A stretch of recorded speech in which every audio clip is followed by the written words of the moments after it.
সুসজ্জিত গাজার AI video post করে সমালোচনার ঝড় তুলেছেন ট্রাম্প। নির্মমতা আর ধ্বংসস্তূপের জনপদের সাথে তামাশা বলছেন বাসিন্দারা। অবশেষে ইসরায়েলি কারাগার থেকে মুক্তি পেলেন 6 শতাধিক ফিলিস্তিনি। অব্যাহত ইসরায়েলি হামলার মুখে দ্বিতীয় ধাপে বন্দি বিনিময় নিয়ে শঙ্কা। হাম আতঙ্কে যুক্তরাষ্ট্র 1 দশকের মধ্যে এই রোগে প্রথম মৃত্যু দেশটিতে। আক্রান্ত হয়েছেন 130 জনের বেশি।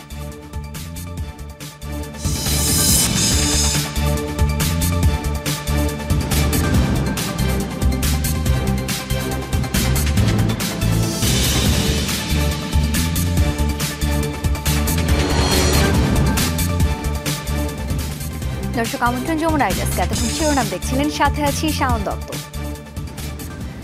ঝাঁ চকচকে গাজায় ডোনাল্ড ট্রাম্পের সোনালী ভাস্কর্য, টাকা ওড়াচ্ছেন ইলন মাস্ক, পাশাপাশি শুয়ে অন্তর্বাস পরিহিত ট্রাম্প নেতানিয়াহুর সূর্যস্নান, সুউচ্চ ভবন, ঝকঝকে রাস্তাঘাট। গাজার ভবিষ্যৎ নিয়ে ডোনাল্ড ট্রাম্পের এমন কল্পনা নিয়ে তৈরি এআই ভিডিও ঝড় তুলেছে সামাজিক যোগাযোগ মাধ্যমে। হতভাগ্য গাজাবাসীর সাথে এ যেন এক তামাশা। বাসিন্দাদের উচ্ছেদ করে ট্রাম্পের এমন পরিকল্পনা অগ্রহণযোগ্য বলছে হামাস।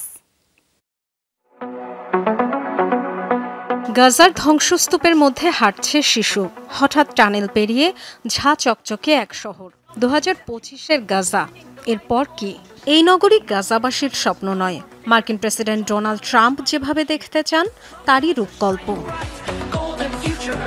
বুধবার ট্রুথ সোশ্যাল ও ভেরিফাইড ফেসবুক পেজ থেকে এই ভিডিও শেয়ার করেন মার্কিন প্রেসিডেন্ট। ট্রাম্পের কল্পনার শহরে অর্থ ওড়াচ্ছেন ইলন মাস্ক। শিশুর হাতে সোনালি বেলুন, তাতে ট্রাম্পের ছবি। পেছনে গানের সুরে বলা হচ্ছে, সোনালি আলো নিয়ে এসে গেছেন ট্রাম্প। নাচে গানে মেতে ওঠার আহ্বানও রয়েছে লিরিক্সে। দুবাইয়ের আদলে তৈরি বিচ রিসোর্ট, ট্রাম্প গাজা নামের টাওয়ার ব্লক, ঝলমলে রাস্তাঘাট, দুপাশে পাম গাছের সারি, সুউচ্চ ভবন আর স্বর্ণ দিয়ে গড়া ট্রাম্পের ভাস্কর্য। এখানেই শেষ নয়, বেলি ড্যান্সারের সাথে নাচ, আবার ইসরায়েলি প্রধানমন্ত্রী বেনিয়ামিন নেতানিয়াহুর পাশে শুয়ে সানবাথ, হাতে পানীয়। এআই দিয়ে তৈরি রূপকথার এই শহর যেন গাজাবাসীর সাথে এক নির্মম উপহাস। বাস্তব চিত্র যে ঠিক উল্টো। ধ্বংসস্তূপের মাঝে বসে ট্রাম্পের এই ভিডিও দেখছেন গাজার বাসিন্দা মোহাম্মদ বদর। 22 লাখ ফিলিস্তিনিকে উৎখাত করে নিজ ভূমের এমন রূপ চান না তিনি। চাওয়া শুধু দখলদারিত্ব থেকে মুক্তি, নিজ ভিটায় নিরাপদে থাকার নিশ্চয়তা। মোবাইলে স্ক্রল করার সময় হঠাৎ ট্রাম্পের ভিডিও সামনে এলো। বাসিন্দাদের উচ্ছেদ করে গাজা পুনর্গঠন করতে চান তিনি। জানতে চাই কেন? পুনর্গঠনে সহায়তা করতে চাইলে স্বাগত জানাই, তবে বাসিন্দাকে সরানোর যে কোনো পরিকল্পনা প্রত্যাখ্যান করি। গাজাবাসীকে সরিয়ে দিয়ে এমন নগরী গড়া সম্ভব নয়। যারা এমন কথা বলছেন তাদের যদি বলি নিজের ভূমি ছেড়ে দিতে, তারা কি আনন্দিত হবেন? আমি গাজার বাসিন্দা, মিশরে যেতে চাই না।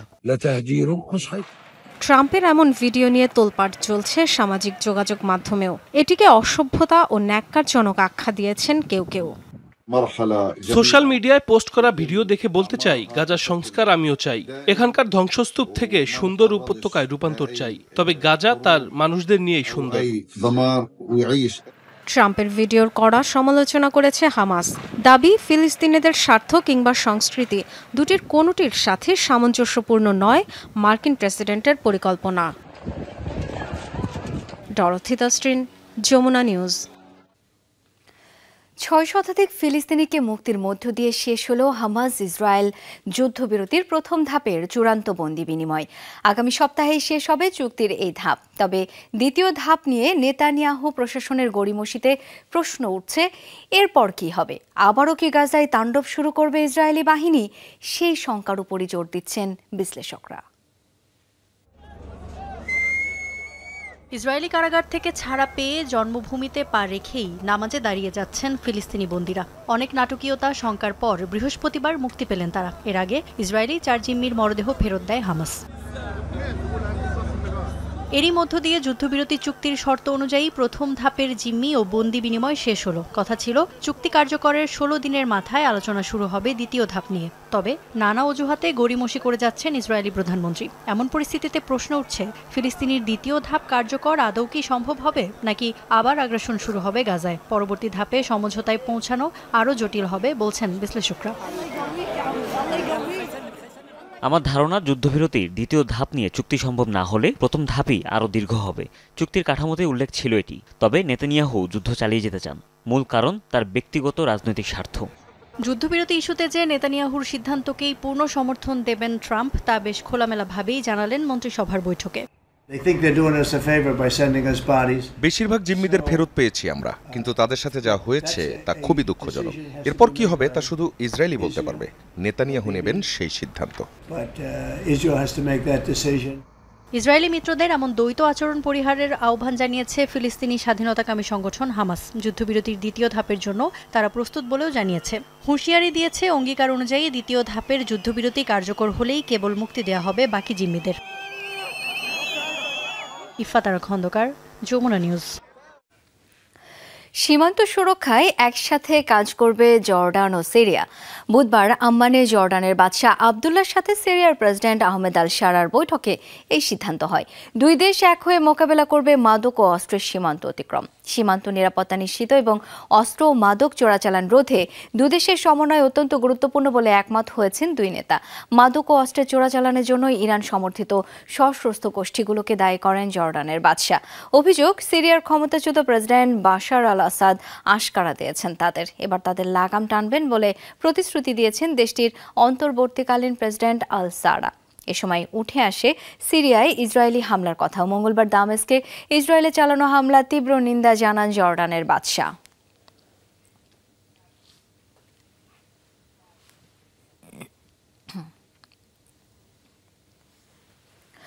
কানাডা ও মেক্সিকোর উপর শুল্ক আরোপের সিদ্ধান্ত বদলাননি মার্কিন প্রেসিডেন্ট ডোনাল্ড ট্রাম্প। ইউরোপীয় ইউনিয়নের উপরও শিগগিরই আরোপ হবে শুল্ক। বুধবার মন্ত্রিসভার বৈঠকে নিজে এসব তথ্য জানান মার্কিন প্রেসিডেন্ট। যুক্তরাষ্ট্রের যা ক্ষতি হওয়ার তা তো হয়েই গেছে। হাজার হাজার মানুষ ফেন্টানিলে প্রাণ হারিয়েছেন, যা মেক্সিকো আর কানাডা সীমান্ত হয়েই ঢোকে। তাই শুল্ক আরোপের সিদ্ধান্ত থেকে সরে আসার কোনো কারণ নেই। 1 এপ্রিলই কার্যকরের ইচ্ছা ছিল, কিন্তু কুসংস্কারবশত সেটা 2 তারিখ হচ্ছে। ইউরোপীয় ইউনিয়নের গাড়িসহ আরও কিছু পণ্যের ওপরও 25% শুল্ক আরোপের ঘোষণা আসবে শিগগিরই। যুদ্ধের ময়দানে প্রতিপক্ষের শতাধিক ড্রোন ধ্বংসের দাবি করেছে রাশিয়া ও ইউক্রেন দুই দেশই। বুধবার রাশিয়ার প্রতিরক্ষা মন্ত্রণালয় দাবি করেছে 24 ঘন্টায় ভূপাতিত করা হয়েছে ইউক্রেনের অন্তত 128টি ড্রোন। এর মধ্যে 83টি ধ্বংস করা হয় ক্রাসনোদর অঞ্চলে, আর বাকিগুলো রুশ নিয়ন্ত্রিত ক্রাইমিয়ায়। মস্কোর দাবি, চলতি বছরে এটি ইউক্রেনের সবচেয়ে বড় ড্রোন হামলা। পাশাপাশি খার্কিভ, দোনেৎস্ক সহ বিভিন্ন এলাকায় ইউক্রেনের হামলা প্রতিহতের দাবিও করেছে দেশটি। নতুন করে 2টি এলাকা দখলে নিয়েছে তারা। এদিকে ইউক্রেনের দাবি, একদিনে 177টি ড্রোন ও 3টি মিসাইল ছুড়েছে রাশিয়া, যার মধ্যে 110টি ভূপাতিত করা হয়েছে। বাকি 66টি ড্রোন হয়েছে লক্ষ্যচ্যুত। যুক্তরাষ্ট্রের সাথে ভূগর্ভস্থ খনিজ ভাগাভাগি নিয়ে প্রাথমিক আলাপ হয়ে গেছে ইউক্রেনের, কিন্তু মার্কিন প্রশাসন এই খনিজ পেলে প্রকৃত অর্থে লাভবান হবেন কে? এই তালিকায় সবার প্রথমেই আসছে টেক বিলিয়নিয়ার ইলন মাস্কের নাম। কিন্তু কেন ইউক্রেনের ভূগর্ভস্থ সম্পত্তির দিকে নজর পড়ল এই ধনকুবেরের? গুঞ্জন ছড়িয়েছে মাস্কের টেসলা ও অ্যারোস্পেস কোম্পানি স্পেস এক্সের বিভিন্ন যন্ত্রপাতি সহ অন্যান্য কার্যক্রম পরিচালনায় প্রয়োজন এসব খনিজ।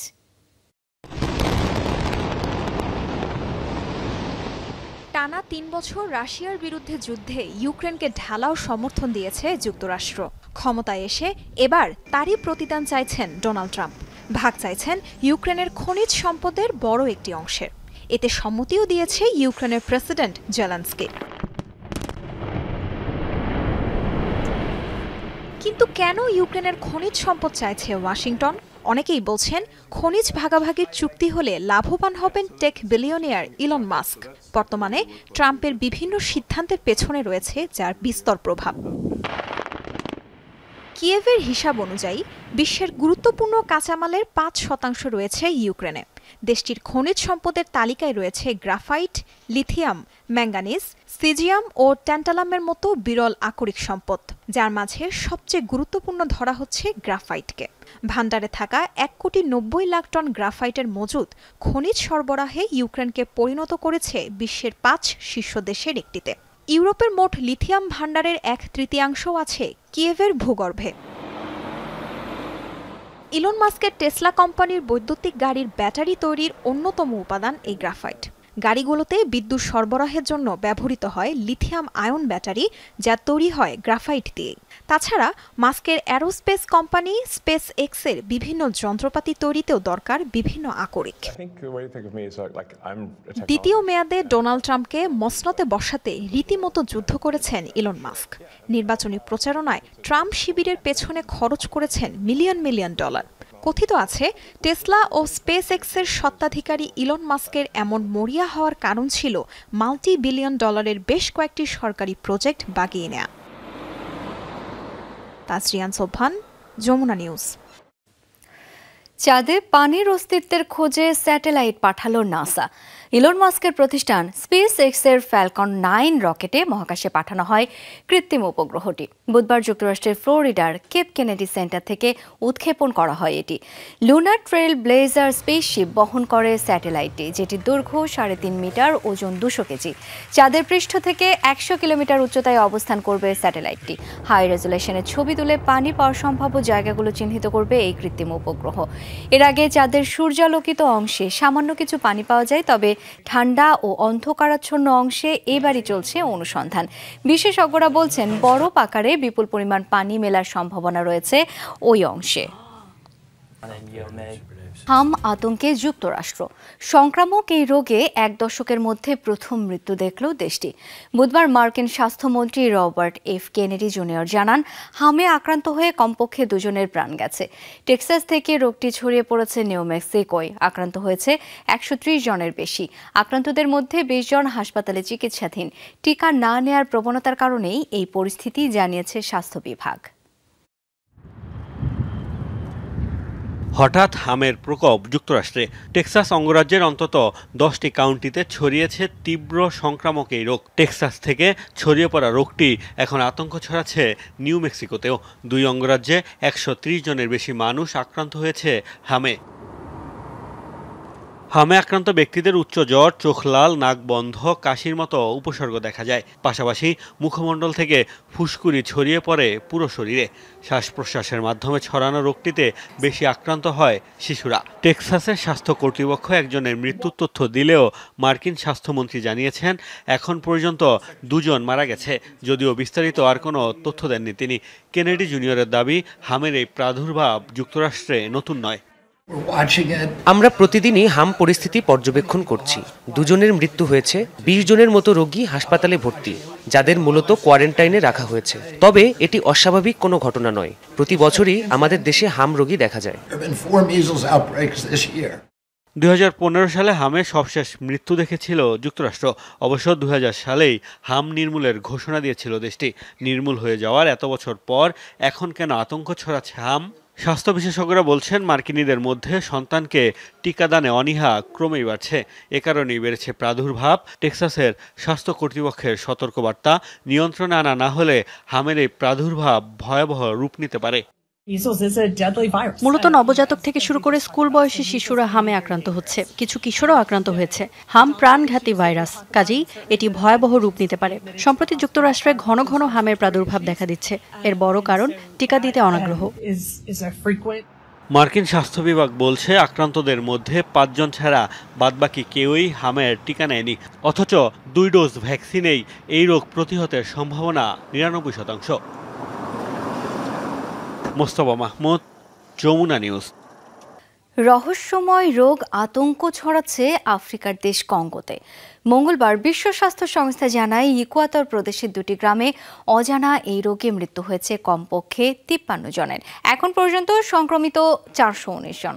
21 জানুয়ারি থেকে শুরু হয় সংক্রমণ, দ্রুত রোগটি ছড়াচ্ছে এই সতর্ক বার্তা দিয়েছে WHO। তবে এখনও রোগটির কারণ ও কিভাবে এটি ছড়াচ্ছে সেই বিষয়ে কোনো তথ্য নেই বিশ্ব স্বাস্থ্য সংস্থার কাছে।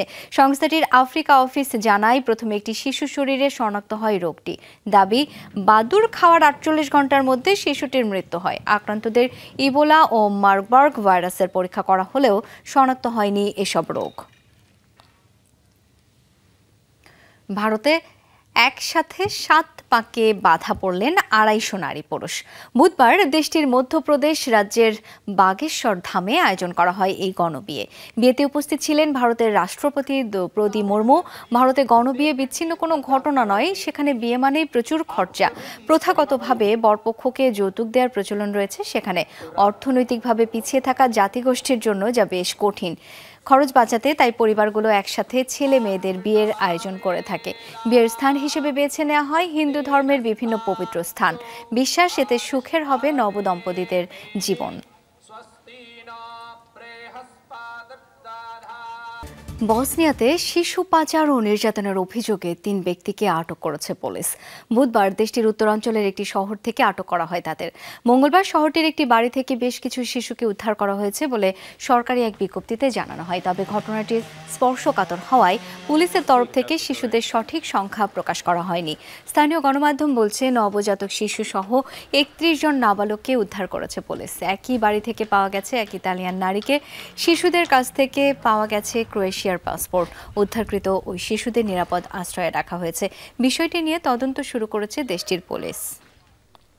প্রাসাদে ঢুকে স্বর্ণের কমর চুরি, তাও আবার বিখ্যাত ব্রিটিশ প্রধানমন্ত্রী স্যার উইনস্টন চার্চিলের জন্মস্থান থেকে। আমেরিকা নামের ওই স্বর্ণের কমোডের বাজার মূল্য ছিল $6 মিলিয়ন। এক প্রদর্শনী থেকে মাত্র 5 মিনিটের মধ্যে শিল্পকর্মটি চুরি করে নিয়ে যায় 5 ব্যক্তি। 6 বছর আগে ঘটে যাওয়া ওই ঘটনার সিসি ক্যামেরার ফুটেজ এতদিনে প্রকাশ করা হয়েছে জুরি বোর্ডের আদেশে। এরপরই তা ভাইরাল সামাজিক যোগাযোগ মাধ্যমে। সাল 2019, ভোরের আলো ফোটার ঠিক আগ মুহূর্ত। ব্লেইনহেম প্রাসাদের কাঠের দরজা ভেঙে ব্রিটিশ প্রধানমন্ত্রী স্যার উইনস্টন চার্চিলের জন্মস্থানে প্রবেশ করে 2টি গাড়ি, যাতে ছিল 5 আরোহী। লনের মাছ দিয়ে দ্রুত গতিতে পার হয়ে সরাসরি ভবনের সামনে থামে গাড়ি দুটি। হাতুড়ি শাবল সহ বের হয় একের পর এক 5 চোর। প্রাসাদের জানালা ভেঙে ভেতরে প্রবেশ করে তারা। উদ্দেশ্য স্বর্ণে মোড়ানো শিল্পকর্ম চুরি করা। ঠিক 5 মিনিটের মধ্যেই গাড়ির কাছে ফিরে আসে দুর্বৃত্তরা। হাতে দেখা যায় টয়লেটের বিভিন্ন খণ্ডিত অংশ, যার মধ্যে ছিল 98 কেজি ওজনের একটি স্বর্ণের কমোড, বর্তমানে যার বাজার মূল্য আনুমানিক $6 মিলিয়ন। চুরি করা জিনিসগুলো গাড়িতে করে নিয়ে পালায় তারা। এ ঘটনার পুরোটাই ধরা পড়ে সিসি ক্যামেরায়। পরে গাড়ি দুটিকে ট্র্যাক করে আটক করা হয় ওই দুর্বৃত্তদের। শুরু হয় বিচার কাজ, যা এখনও চলমান। পুলিশের ধারণা, চুরির পর স্বর্ণের কমোডকে টুকরো টুকরো করে বিক্রি করা হয় স্বর্ণকারদের কাছে। মূলত শিল্পকর্ম হিসেবে 18 ক্যারেট স্বর্ণে মোড়ানো আমেরিকা নামের ওই কমোডটি তৈরি করেন ইতালিয়ান শিল্পী মাউরিজিও ক্যাটেলান, যা প্রদর্শনীর জন্য রাখা হয় 18 শতাব্দীর ওই প্রাসাদে। তবে মজার বিষয় হলো, শিল্পকর্ম হলেও আদতে স্বর্ণের কমোডটি ছিল পুরোপুরি সচল। অনিক রহমান, যমুনা নিউজ। দর্শক, যমুনা আজকে পর্যন্তই। ধন্যবাদ এতক্ষণ সাথে থাকার জন্য।